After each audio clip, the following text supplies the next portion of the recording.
Bendiciones, hermanos. Gracias, Dios se Padre. agrada de un pueblo Gracias, Jesús. generoso, Te agradecido bendecimos, Señor. y que reconoce el cuidado que tienes en nuestras vidas. Amén. Se agrada de que Amén. vengan a darle culto a Él y alabanza. Se agrada de que escuchen sus palabras, porque siempre tienen algo para decirnos. Así que bendito el Señor. Amén. Gracias, Jesús.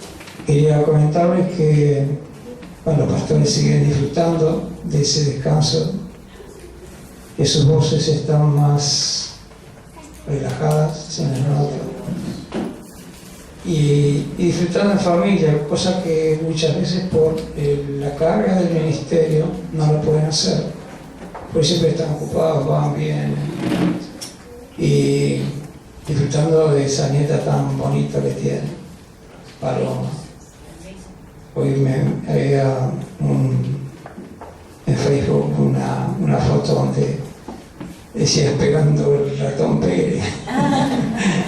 Y estaba Paloma con la cara, le faltaban los dientes de acá, de adelante. Bueno, quería comentarles antes que se me olvide que mañana seguimos con el discipulado y que el domingo sí van a estar los pastores, hay Santa Cena, es un día glorioso. No falte, no por nosotros, por Dios, sino por ustedes, por nosotros, porque es bendición, Amén. es recibir la genética de Jesucristo en nuestra vida. Así que bueno, pueden sentarse, pueden sentándose, yo no olvido.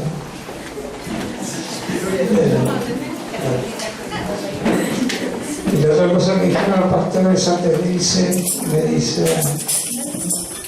que se me acerca y me dice, ¿te atreverías a predicar? Y yo dije, la verdad que no, pero alguna vez tiene que ser la primera, le digo, espero que sea de bendición el mensaje que el Señor nos trae en el día de hoy. Gracias, Jesús. Y la palabra tiene que ver con que la justificación para con nosotros, dice que la justificación viene de Dios y Dios es el que justifica, el que nos justifica. Si me acompañan al libro de Números, capítulo 22, versículo 1, ahí nos muestra el Señor en una historia bíblica del pueblo de Israel. Ya se ha predicado en alguna oportunidad, pero me impactaba el modo que Dios cuida y guarda a su pueblo de toda maldición, y cómo levanta vallado alrededor del pueblo, de su pueblo, impide todo obrar el diablo en las vidas. Y eso continúa porque con el nuevo pacto con Jesucristo, ese cuidado, esa guarda, esa protección que Dios nos da, continúa para los que hemos recibido al Señor. Vamos a ver a partir del versículo 1 del capítulo 22.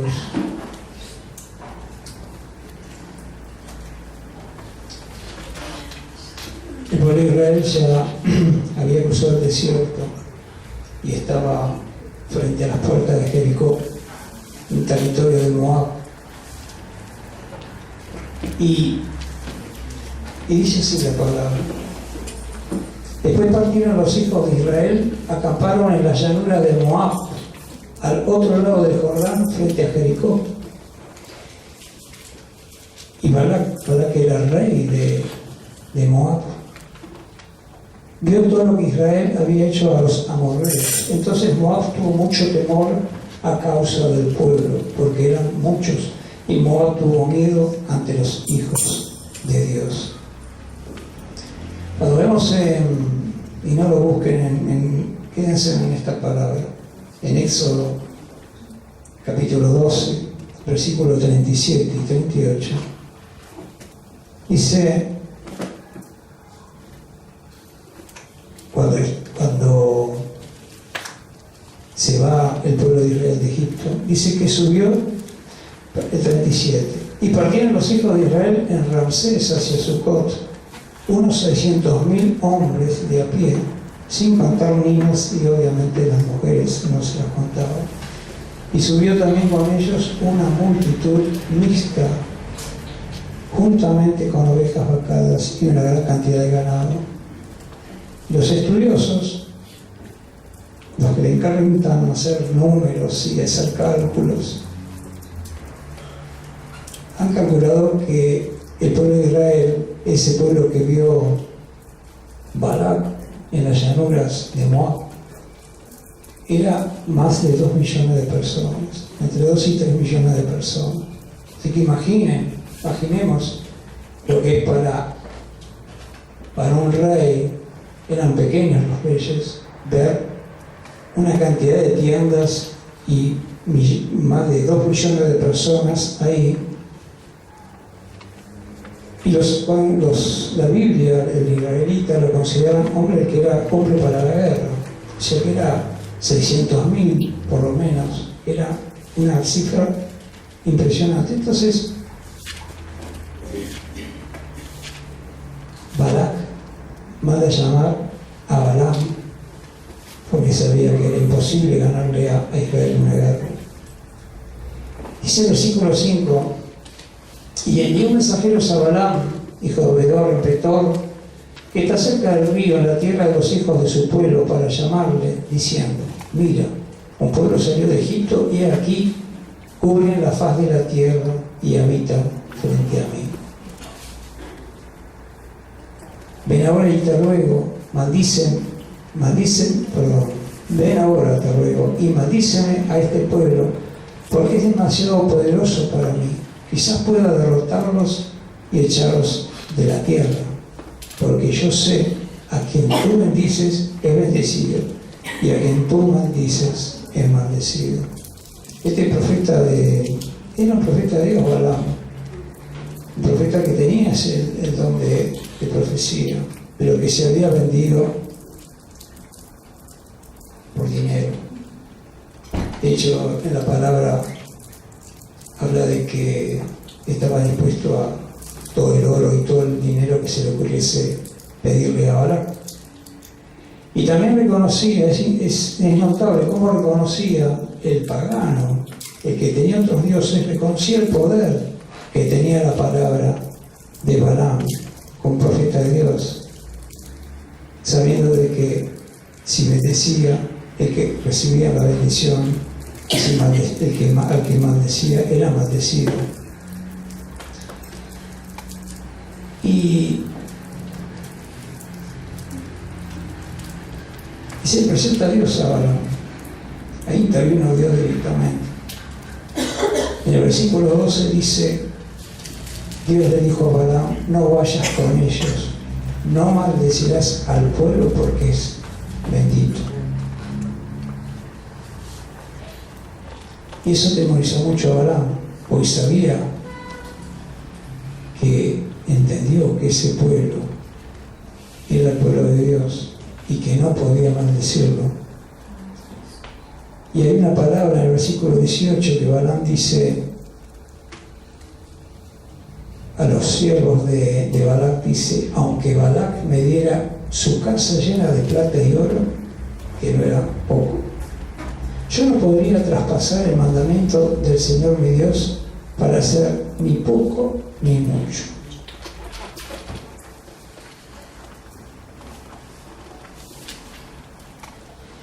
Resulta que Balaam no le hace caso a Dios y va con estos siervos. Y aquí viene la historia del asna, ¿no? Monta el asna y el Señor le manda a un ángel con una espada dispuesto a matarlo. Y si bien Balaam era profeta de Dios, es notable la ceguera espiritual en la que vivía, porque el asna ve al ángel poderoso e intenta en varias ocasiones desviarse del camino, lo cual desata la furia de Balac, que lo golpea y lo golpea. Y algo que parece risueño es que Dios le pone palabra al asno y lo reta a Balac. Y Balac se origina un diálogo entre Balac, este rey, y el asno, lo cual es totalmente ridículo, pero sin que se dé cuenta, hasta que Dios permite que abrir sus ojos espirituales y ve a ese ángel poderoso, al cual le dice que estaba dispuesto a matarlo a él, pero no a la bestia. Dice el versículo 33, le está hablando el ángel, dice: pero el ángel me vio y se apartó de mí estas 3 veces. Si no se hubiera apartado de mí, ciertamente yo te hubiera matado ahora mismo, y a ella le hubiera dejado vivir. Y sigue Balaam insistiendo, se une con Balac, lo lleva a un monte, una curva de un monte, hacia altares, le da holocaustos a sus dioses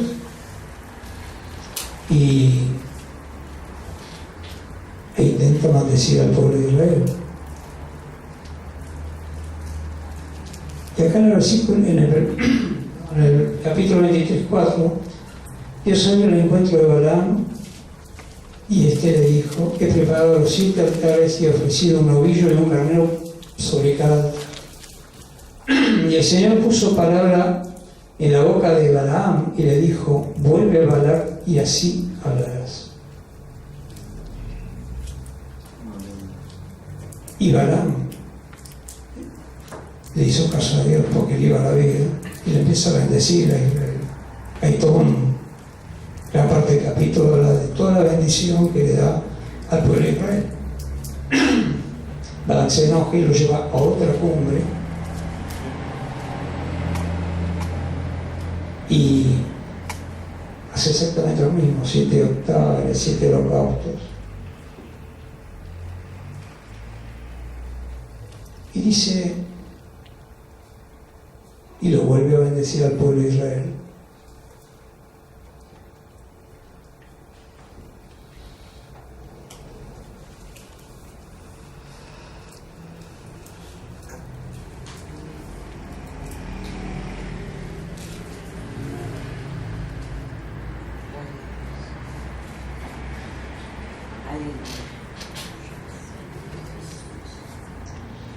Y en Números 23:18, que es la parte central de esta cita de Números, dice: y comenzó su profecía Balaam, ¿no? Donde dice: levántate, Balaam, y escucha, dame oídos, hijo de Zippor. Y una palabra que fue, y usted la conoce, dice: Dios no es hombre para que mienta, ni hijo de hombre para que se arrepienta. Lo ha dicho él y no lo hará. Ha hablado y no lo cumplirá. Mira, he recibido orden de bendecir. Si él ha bendecido, yo no puedo anular. Él no ha observado iniquidad en Jacob, ni ha visto malicia en Israel. Está en él, estaba hablando del pueblo, el Señor su Dios, y su júbilo de un rey está en él. Y si continúa,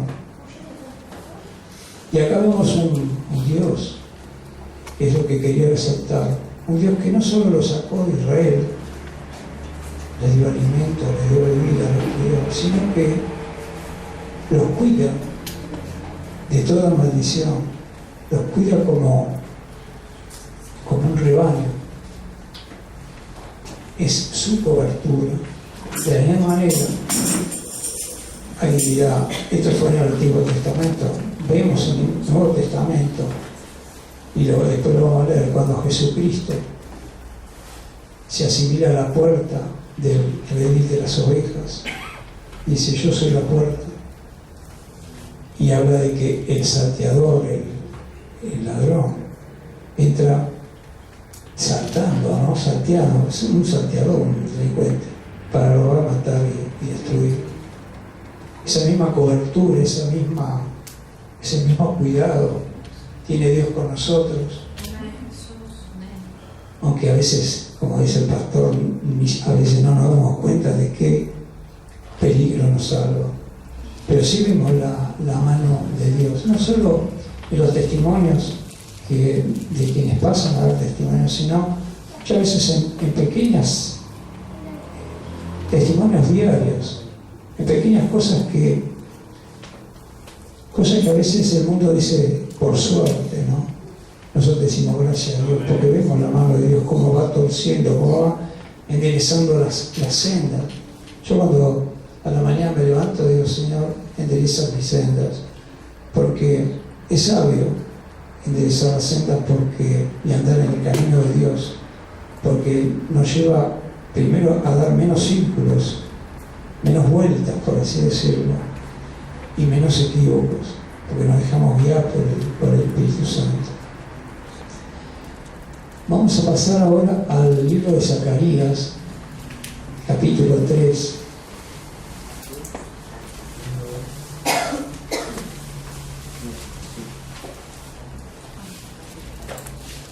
Zacarías es el anteúltimo libro antes del Nuevo Testamento. ¿Entendido? Sí.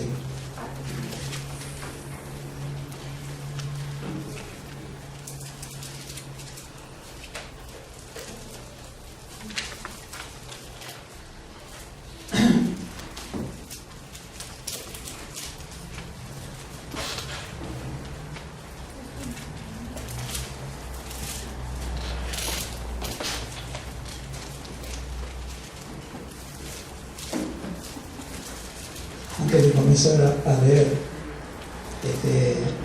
esta parte de Zacarías, me faltaba comentar que el pueblo de Israel, y eso no lo pongo igual, es el número 25 a continuación, dice que Israel, que habitaba allí en Sittim, dice que el pueblo se comenzó a prostituir con las hijas de Moab, que era algo que tenía prohibido.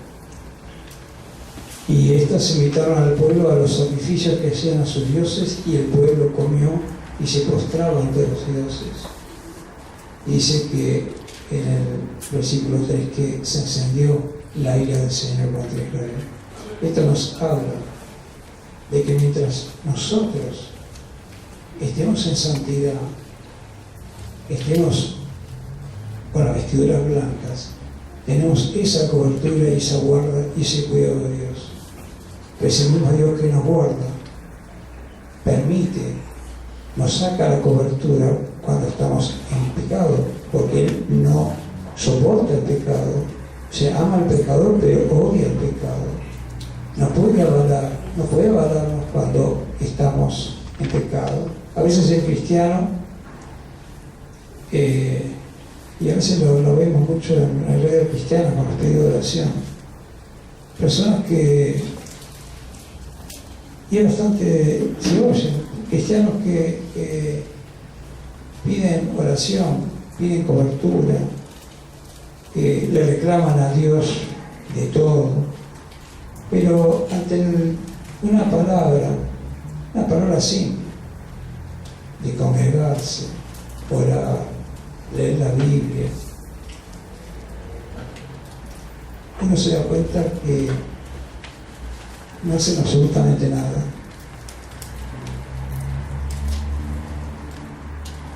La palabra dice que el que busca encuentra.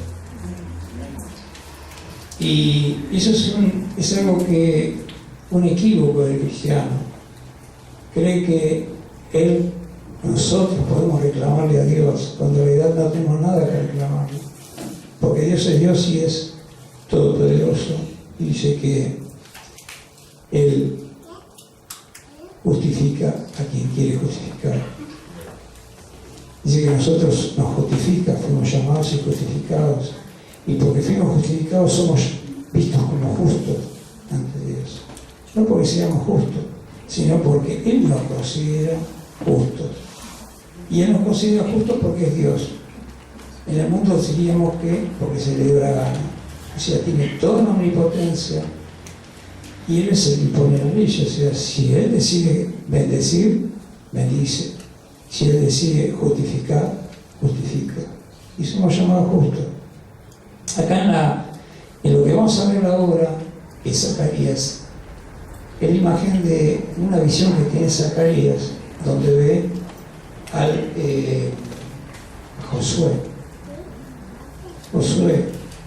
que cuando leemos Éxodo, fue un héroe, Josué, porque casi todas las guerras de reconquista de la tierra de Israel las tuvo que hacer Josué.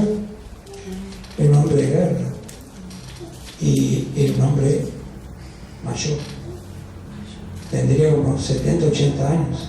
O sea, no era un hombre de guerra de 20 años. Por eso le dice Dios, esfuérzate y sé valiente, y se repite por lo menos 3 veces, porque realmente la parte que le tocaba era guerra tras guerra, para reconquistar toda la tierra prometida.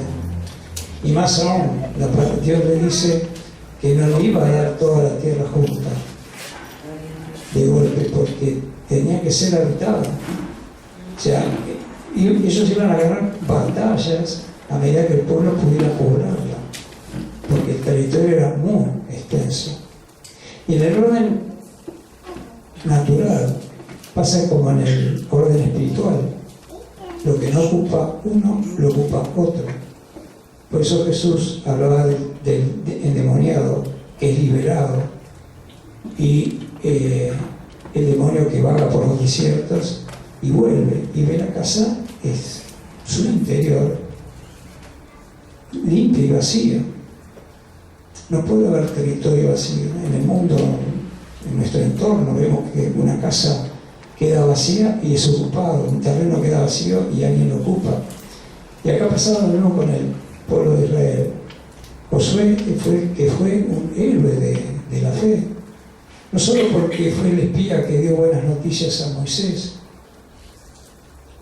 y pese a que veía gigantes, dijo: lo vamos a hacer papilla, vamos a comer crudo poco menos. Y sin embargo, acá la palabra en el capítulo 3:1 dice que Josué estaba delante del ángel del Señor y Satanás estaba a su derecha para acusarlo. Y acá vemos lo que siempre se ha dicho que es la función de Satanás: es el acusador, el acusa. Gracias a Dios tenemos un abogado que es Jesucristo, que dice que nunca perdió un juicio. Y el ángel del Señor le dice a Satanás, respetando ese orden, esa prelación de autoridad, porque Satanás fue querubín protector, caído, pero fue alguien de mucha autoridad. Y sin embargo, dice: el Señor te reprenda, Satanás. Repréndate el Señor, que ha escogido a Jerusalén. Dios escogió un pueblo y había escogido un lugar, que era Jerusalén. Y le pregunta: ¿no es este un tizón arrebatado del fuego?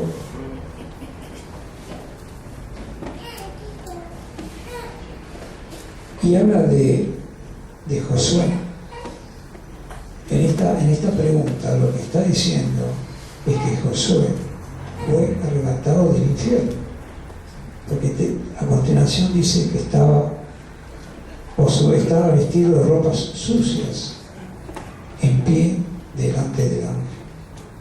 Esto habla de que era un hombre pecador, un hombre como nosotros, pecador.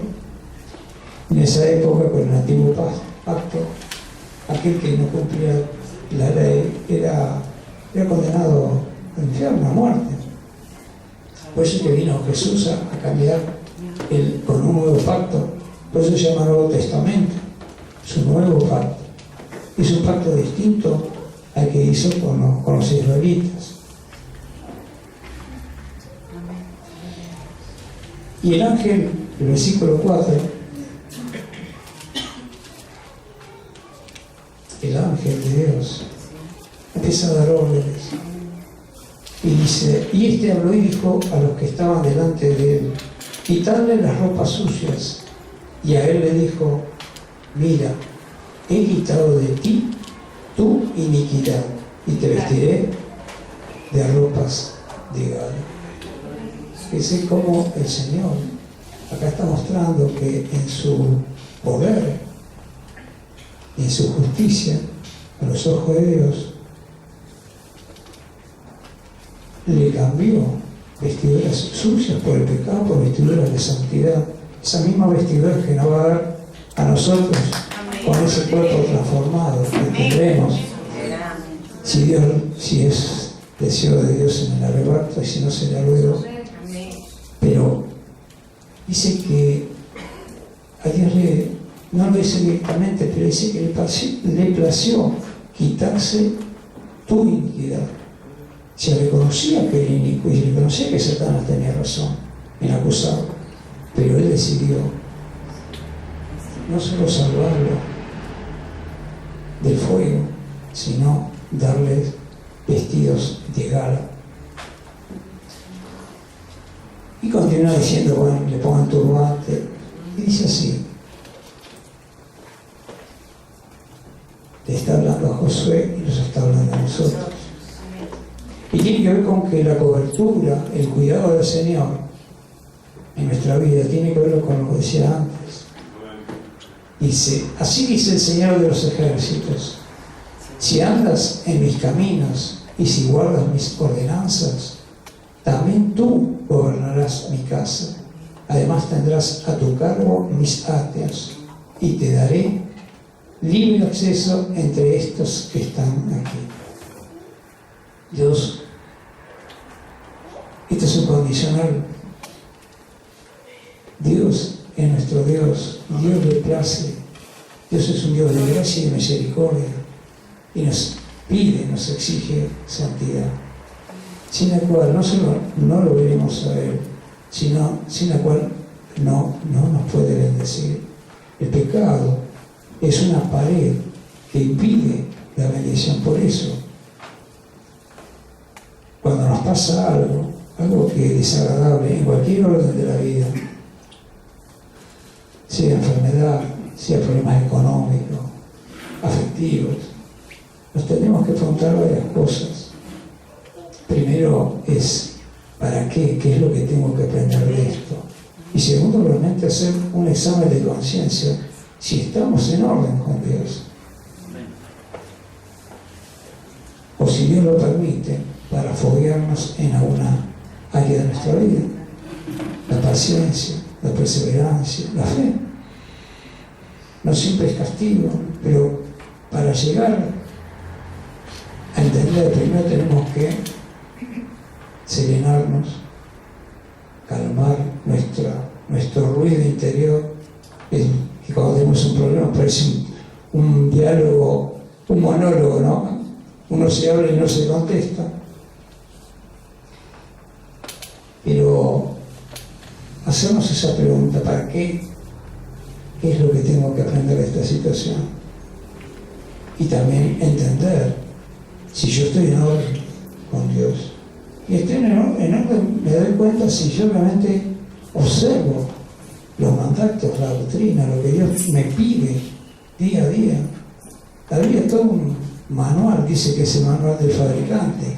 Dios nos conoce como nos hizo y sabe cómo respondemos. Generalmente, y yo digo generalmente, las enfermedades tienen que ver con conductas, son consecuencias, a veces de días, de meses o de años de conductas equívocas, pensamientos que terminan enfermando el alma primero y el cuerpo después. Y con enfermedades fatales, ¿no? Enfermedades que llevan la vida. Y en general en el mundo no se da cuenta, acude a médicos, se llena de medicamentos, todo tipo de estudio y todo tipo de técnicas para liberar enfermedades. Pero y el mundo lo toma enseguida porque implica un no cambio. Es más fácil, aunque sea difícil en cuanto a económica, ir a la farmacia y pagar un medicamento que decir qué me está pasando, por qué me vino lo que me vino. Más allá de que la medicina es correcta y tenemos que sanarnos. Pero la bendición de Dios, que implica economía, implica sanidad, ausencia de enfermedades, implica alegría interior, paz, gozo, felicidad en nuestra casa, en nuestro hogar, con los nuestros, estar en paz con los hombres y estar en paz con Dios. Y el mundo se ha ido por otro camino, como el mundo está dominado por el diablo, que es príncipe de este mundo. Todos los dictados del mundo son equívocos. A veces el mismo cristiano se equivoca cuando busca contestaciones en el mundo. Me pasa tal cosa y lo comenta, pidiendo un consejo. Sin entender que el consejo, salvo que venga de los cristianos y que con la palabra de Dios, ese consejo va a ser un consejo al mundo, con los dictados del mundo, con las respuestas del mundo, lo cual lo va a alejar más todavía, va a empeorar su situación. A veces uno ve conductas y cuando lo ve, por así decirlo, en un noticiero, hasta parece ridículo. Cuando alguien mata por 10 pesos, por un par de zapatillas, por un acto de enojo. Hoy estaba un hombre de 80 años que le disparó un tiro a un chico de 7 años. O sea, le tiró un montón de tiros, lo tiró a matar y le pegó en la mano, por una cuestión de una pelota. Fíjese la respuesta que da el mundo, claro, pero es muy puntual. La respuesta que le da el mundo ante algo que el otro tomó una agresión, pero que es solucionable de otra manera. Nosotros oramos a Dios para que cambie situaciones. En mi tema personal hemos orado por temas de conflictos con vecinos. Después de hablar de un año y medio de donde era imposible dormir, viernes y sábado, era imposible, porque cuando ellos paraban de la música, 7 de la mañana, yo me levantaba para venir al culto. Eso un par de años. Y cuando había un feriado, era viernes, sábado, domingo, y el Señor respondió. La persona se avino, siendo un negocio, ¿no? Parecería en contra de sus intereses, pero sin embargo encontró otra vertiente. No Dios lo bendijo, donde conservamos una buena relación, donde había una mirada muy de enojo y hasta una sonrisa de todas estas personas, de la familia, de los hijos. Dios responde de esa manera. No responde si uno le emprende a los tiros, a los golpes o con venganza, revanchismo.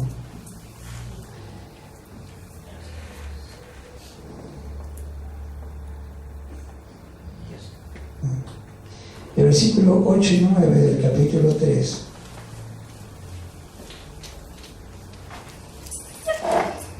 dice: porque así dice el Señor de los ejércitos, cuya gloria me ha enviado contra las naciones, que os despojaron, porque el que os toca a la niña de su ojo. Y aquí hay que tener cuidado. Cuando dice la palabra, lo que está diciendo y lo que han dicho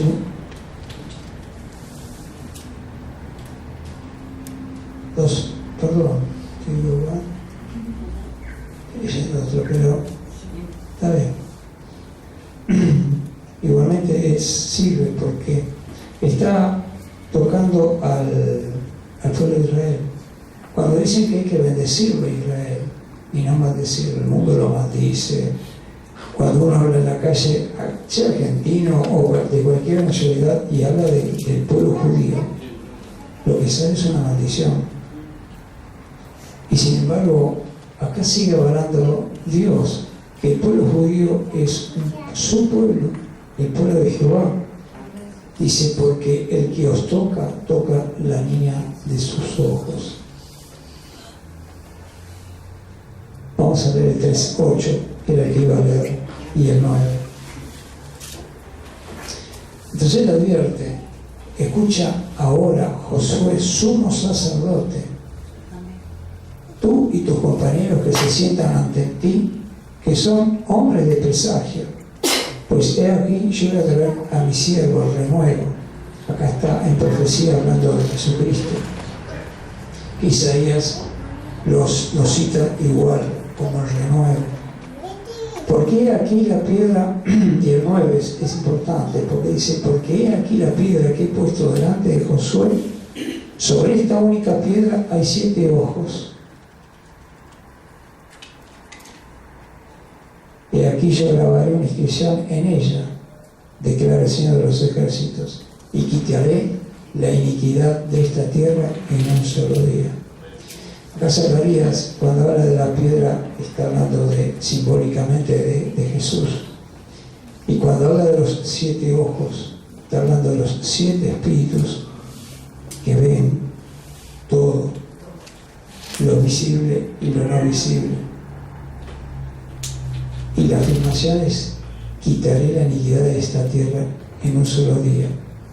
Y Jesucristo lo hizo en un solo día.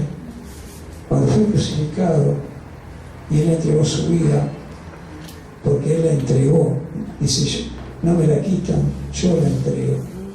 Sabiendo de que, y lo dice a los discípulos, lo dice que si Él quisiera, el Padre mandaría 12 legiones de ángeles. Cada legión romana, para que tenga una referencia, eran 5 o 6 mil soldados. O sea, imaginemos 70.000 ángeles defendiéndolo de una turba que eran palos y muy primarios para un ejército celestial. Y Jesús entregó su vida para que se cumpliera esto, para hacer un nuevo pacto, para que borrar la iniquidad de la tierra en un solo día.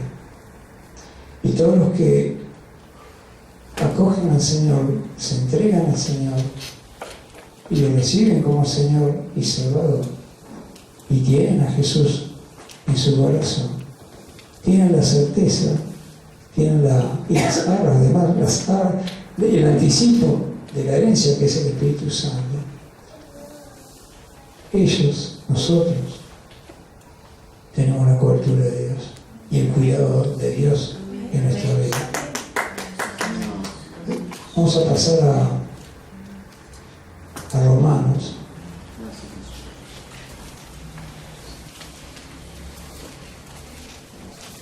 Pero hay citas en Romanos donde Pablo nos dice que todo esto continúa, este cuidado, esta cobertura de Dios ante nuestras vidas, que no es algo del Antiguo Testamento, sino es algo actual. El versículo 2, versículo 13, perdón, capítulo 2, versículo 13, aclara para quiénes es esta seguridad, esta cobertura. Dice, porque no son los oidores de la ley los justos ante Dios, sino los que cumplen la ley, esos serán justificados. No es que si somos religiosos, ritualistas, fariseos, decía Jesús, estamos dentro de ese orden divino, estamos fuera de ese orden divino.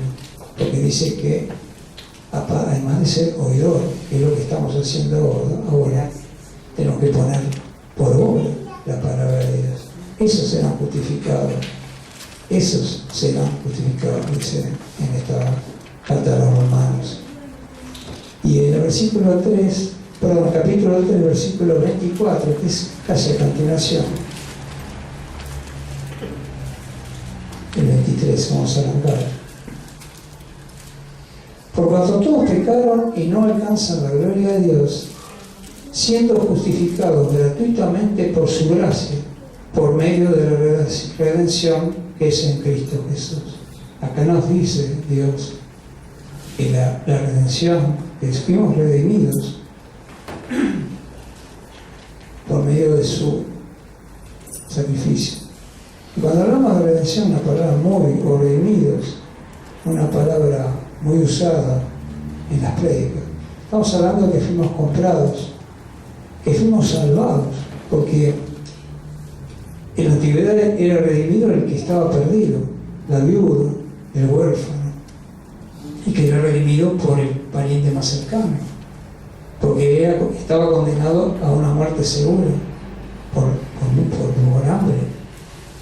No es, olvídense de lo que es actualmente todo un sistema, no sé, previsional o de cobertura de quien es pobre o de subsidio.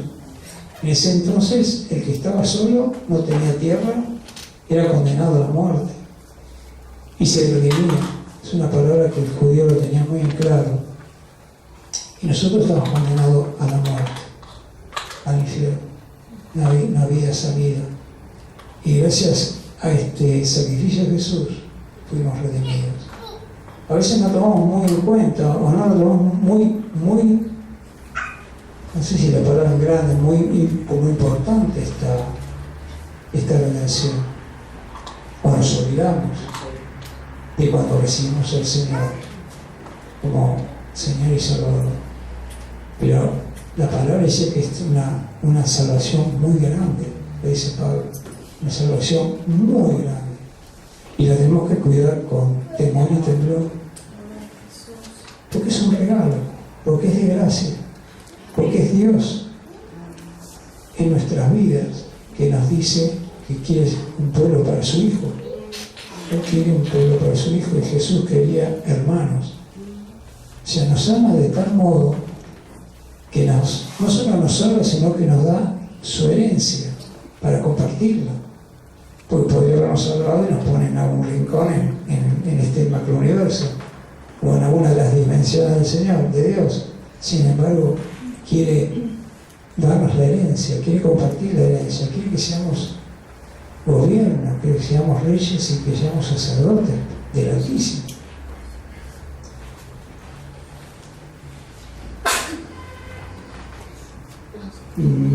Vamos a ir a Romanos 5:1.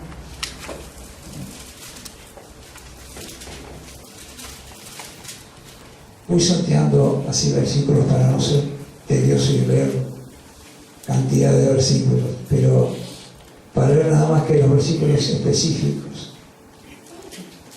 Continúa diciendo Pablo, como dice el pastor, mi Biblia dice el resultado de la justificación. Y lo digo porque a mí en general no dice nada también, pero esta vez dice resultado de la justificación.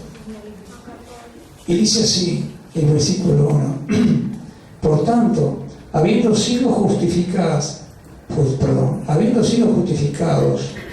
por la fe, porque es por fe, aceptamos, es todo por fe, teniendo la certeza de lo que no vemos, la salvación, la herencia, el compartir gobierno con Dios, compartir la eternidad con Él. Por tanto, habiendo sido justificados por la fe, tenemos paz para con Dios por medio de nuestro Señor Jesucristo. Y tener paz con Dios es lo más grande que hay. Porque no hay peor enemigo que tener a Dios de enemigo. No hay nada peor que ser parte o sufrir la ira de Dios. Cuando hablamos de Apocalipsis, ahí se manifiesta la ira de Dios para el que no creyó, para el que no tomó la salvación. Cuando uno lee lo que denominó Juan plagas, y son tremendas, y habla de las copas de la ira de Dios, habla de las copas de la ira de Dios y habla de la ira del diablo, o sea, un mundo donde se concentra en un espacio-tiempo la ira hacia una guerra total, pero no en los aires, sino en la tierra. Pero la copa de la ira de Dios es tremenda, muy superior, mucho más tremendo en sus efectos para con los hombres. Dice que los hombres no se arrepintieron. A veces tenemos la verdad frente a nuestras narices y no la queremos aceptar por preconceptos o porque a mí me parece, por lo aprendido, por lo que tenemos de los padres, mandatos que han quedado en nuestro interior. Y nos aceptamos, nos oponemos a aceptar la verdad, a aceptar el cambio en nuestra vida. Y sin cambio no hay bendición.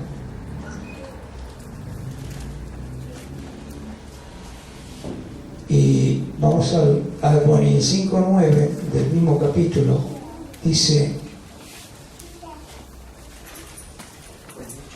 el 8, podemos empezar. Dice que, pero Dios demuestra su amor para con nosotros en que siendo aún pecadores, Dios es consciente que nosotros seguimos pecando. En que siendo aún pecadores, Cristo murió por nosotros. Nosotros tenemos un arma que es el arrepentimiento, genuino, honrado, de corazón. Dios sabe que la carne es débil y nosotros somos pecadores, pero sabe que, y lo ha dicho, que por gracia, por eso estamos viviendo el tiempo de la gracia, por gracia, no solo somos salvos, sino que por gracia Dios permite que si nosotros nos arrepentimos de corazón, Él nos perdona y se olvida, así que tira todo al fondo del mar, se olvida. Y se olvida porque ve en nosotros a Cristo.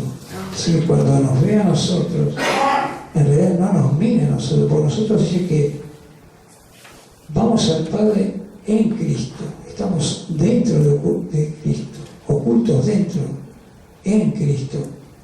Algo parecido al caballo de Troya, o sea, y cuando el Padre lo ve al Hijo, y nos ve a nosotros, no nos ve a nosotros escondidos ahí, en el costado, dice, sino que ve al Hijo, y por el Hijo entramos a ese reino celestial.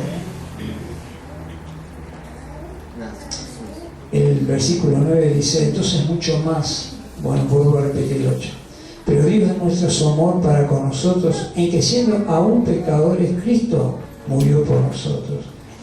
Entonces mucho más, habiendo sido ahora justificados por su sangre, seremos salvos de la ira de Dios por medio de Jesucristo.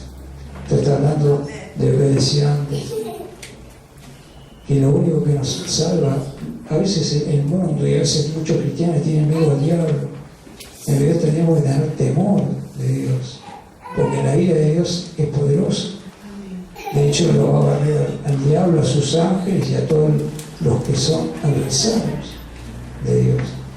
En el final de los tiempos, con juicio de por medio, no va a quedar en el cielo de Dios ninguna oposición, porque Dios va a barrer con toda oposición. Dios no quiere más adversarios y los va a poner a Jesús. Y se dice que va a poner a todos sus enemigos debajo de sus pies, va a vencer a todos, inclusive a la muerte, a Satanás y a todos sus espíritus, espíritu que la Biblia muchas veces menciona, que son poderosos en los cielos, pero tienen un poder espiritual. Y nosotros tenemos que tener claro que no los vencemos en la carne, porque ellos son más poderosos que nosotros. Pero con Cristo, con Dios, somos poderosos en el Espíritu. Y Dios nos dio ese poder. El diablo quiere que nosotros no nos demos cuenta del poder que tenemos.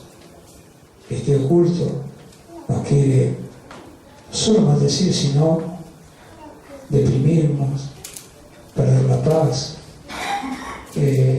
desequilibrarnos y sacarnos del equilibrio, sacarnos la paz, para que no meditemos, para que no pensemos, para que no confiemos, para que nuestra fe mengue en vez de crecer. Sin embargo,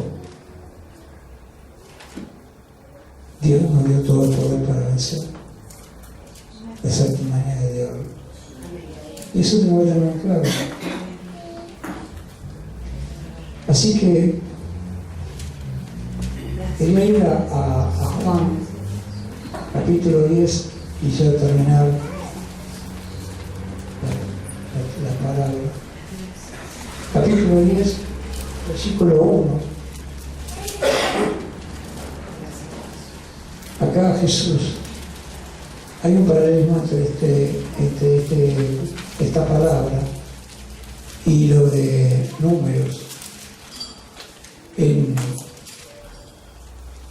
Números relata el tema de lo que hablamos del pueblo de Israel, que está cuidado, guardado y bendecido por Dios.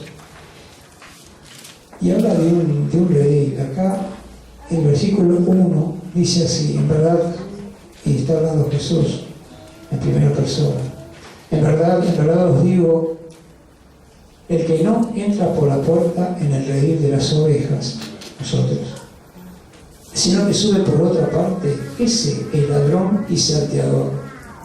Pero el que entra por la puerta es el pastor de las ovejas, nuestro pastor. En Apocalipsis, cuando Jesús le habla a Juan, se refiere al ángel. Cada los pastores que pastorean son ángeles enviados por Dios. Son responsables, por supuesto que van a tener su recompensa como tales, pero dice que el que entra por la puerta es el pastor de las ovejas. A este le abre el portero, y las ovejas oyen su voz, llama a sus ovejas por nombre y las conduce afuera. A veces nos parece inimaginable que Dios nos conozca por nombre y tenga un nombre para cada uno. A veces nos resulta inimaginable que Dios esté atento a nuestras necesidades. A veces pensamos que habiendo tanta necesidad y tantos que piden y claman al Señor, podemos llegar a pensar que Dios no nos cuida, no se ocupa de nosotros. Sin embargo, la palabra dice que Él controla hasta los cabellos. Que no se cae un cabello de un pelo, digamos, un cabello de nuestra cabeza sin que Él lo decida. Y el versículo 9, en el versículo 9 Jesús dice, yo soy la puerta. Si alguno entra por mí, será salvo, y entrará y saldrá y hallará pasto. Cuando recibimos al Señor, entramos en ese redil, por esa puerta. Y el redil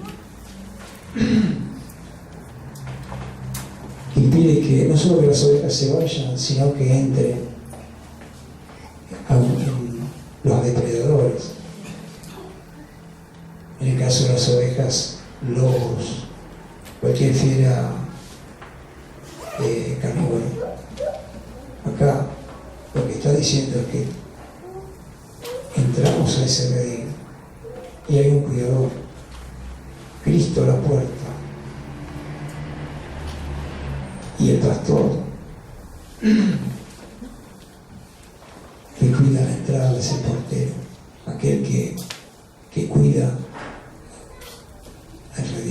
quién entra y quién se va. Así que